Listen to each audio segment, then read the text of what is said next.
আমার ধন সম্পদ অর্থ টাকা পয়সা সব আছে, কিন্তু আমার মায়ের এই অবস্থার জন্য আমার অফিসের কর্মীরা সগলি হামাকলে হাসি ঠাট্টা মস্করা করে। কি ব্যাপার বন্ধু, বস কোন আজকে অফিসের মিটিং অফিসত না ডেকে বসের বাড়ি তোমা ডাকছে? কোনো গুরুত্বপূর্ণ মিটিং হবে মনে হয় রে, এই বিষয়টা তো আমিও বুঝতে পারছি না। তুই মনে মনে দোয়া কর বন্ধু, বসের মা জান তার বিশ্রী মুখ নিয়ে এই মিটিংত না আসে। লোক মুখে শুনছি বসের মা বলে আগে জীবনে অনেক পাপ কাজ করছে, সেই জন্য আজকে বসের মায়ের চেহারার এই অবস্থা। হ বন্ধু, আমিও তো তাই শুনছি। শোনেন, আজকের মিটিংটা খুব গুরুত্বপূর্ণ, সেই জন্য আপনাদের সবাইকে আজকে আমার বাড়ির ডেকে নিয়ে যাচ্ছি।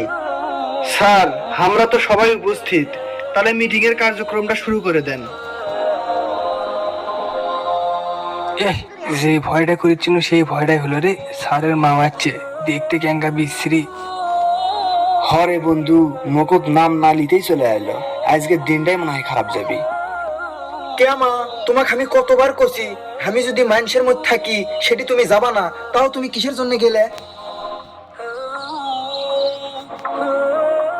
আমার এত ধন সম্পদ অর্থ থাকার পরেও তোমার জন্য আমার প্রতিটা পদে পদে অপমানিত হওয়া লাগে। তোমার জন্য আমি মেলা অপমানিত হচ্ছি, অনেক সহ্য করছি, আর সহ্য করে পাবো না। আমি চাই তুমি তোমার এই কুৎসিত চেহারা নিয়ে এখনই আমার বাড়ির থেকে বের হয়ে যাও। এই ক্যারাউডে রাস্তার মধ্যে করে পার হচ্ছে অন্ধ নাকি? এই